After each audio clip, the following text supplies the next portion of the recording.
आज समझते हैं क्लैम्प मीटर के बारे में। सबसे पहले हमारा जो क्लैम्प मीटर होता है, क्लैम्प मीटर में दो ऑप्शन आपको मिल जाएगा, एक ऑफ का ऑप्शन है, फिर उसके बाद में सारा ऑप्शन ऑन का ही होता है। ठीक है, एक ही ऑप्शन है जो कि इससे हम क्या क्लैम्प मीटर को ऑफ कर सकते हैं।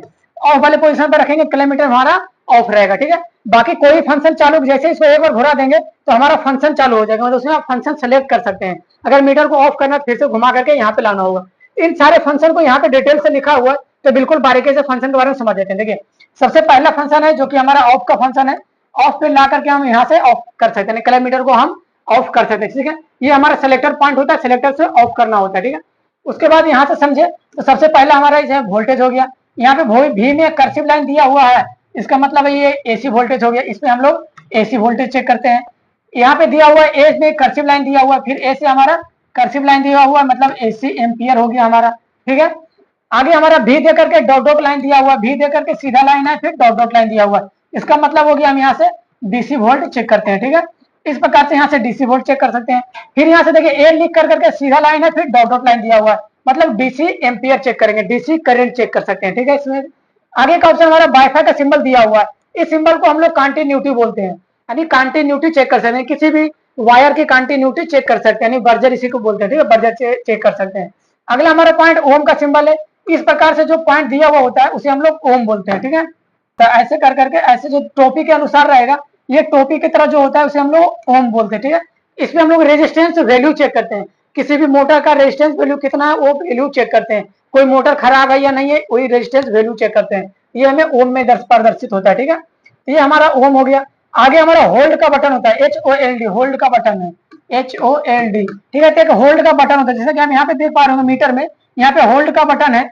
होल्ड के बटन से आप किसी भी फंक्शन को वहीं पे रोक सकते हैं। ठीक है, जैसे हम इसमें वोल्टेज चेक किए, इसमें दिखा रहा है 240 वोल्ट। ठीक है, तो 240 वोल्ट अगर किसी को दिखाना है तो इस वोल्टेज को हम यहीं पे होल्ड का बटन दबा देंगे ना, तो ये होल्ड का बटन, ये वोल्टेज रुक जाएगा, आप किसी को आराम से दिखा पाएंगे। ठीक है, तो होल्ड के बटन से हम किसी भी फंक्शन को वहीं पे रोक सकते हैं। ठीक है, आगे जो फंक्शन हमारा सेलेक्ट बटन है, ठीक है, ये हमारा सेलेक्ट बटन है, इस बटन से हम किसी भी फंक्शन को सेलेक्ट कर सकते हैं।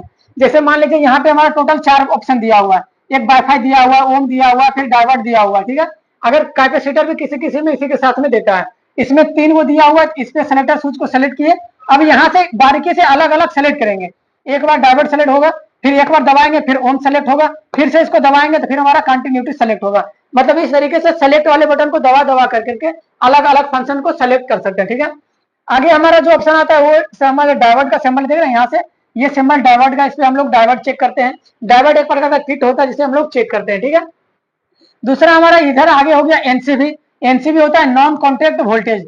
नॉन कॉन्टैक्ट वोल्टेज मतलब जो हमारा वायर में वोल्टेज जा रहा है उसको हम चेक कर पाते हैं, लेकिन ध्यान रखिए एनसीबी में हमेशा एसी वोल्टेज चेक होता है, डीसी वोल्टेज चेक नहीं होता। ठीक है, वोल्टेज कहे तो करंट, इसको हम लोग करंट बोलते हैं, यानी इस तार में एसी करंट पार हो रहा है कि नहीं हो रहा है, इस करंट से तार जा रहा है कि नहीं जा रहा है, इस करंट को हम लोग चेक करते हैं। ठीक है, एनसीबी में, एनसीबी में डीसी करंट नहीं बताता, अगर डीसी करंट वायर में जा रहा है तो डीसी करंट नहीं बताएगा, ओनली फॉर एसी करंट बताएगा। ठीक है, आगे का हमारा है टेम्परेचर। टेम्परेचर पे सेलेक्ट कर करके हम लोग किसी भी चीज का टेम्परेचर चेक करते हैं, जैसे इस रूम का टेम्परेचर हो गया, वातावरण का टेम्परेचर हो गया, फ्रीजर का टेम्परेचर हो गया, एसी का ग्रिल टेम्परेचर हो गया, किसी भी चीज का टेम्परेचर चेक करते हैं। ठीक है, आगे का ऑप्शन है जो कि कैपेसिटर का ऑप्शन है, ये वाला पॉइंट अगर आपको दिखे तो इसमें हम कैपेसिटर चेक करते हैं। ठीक है, कैपेसिटर कहे तो जो हमारा कैपेसिटर होता है उसको चेक करेंगे, जैसे फ्रिज में लगने वाला कैपेसिटर है, या तो पंखे में लगने वाला कैपेसिटर, एसी में लगने वाला कैपेसिटर, कैपेसिटर की वैल्यू चेक करते हैं।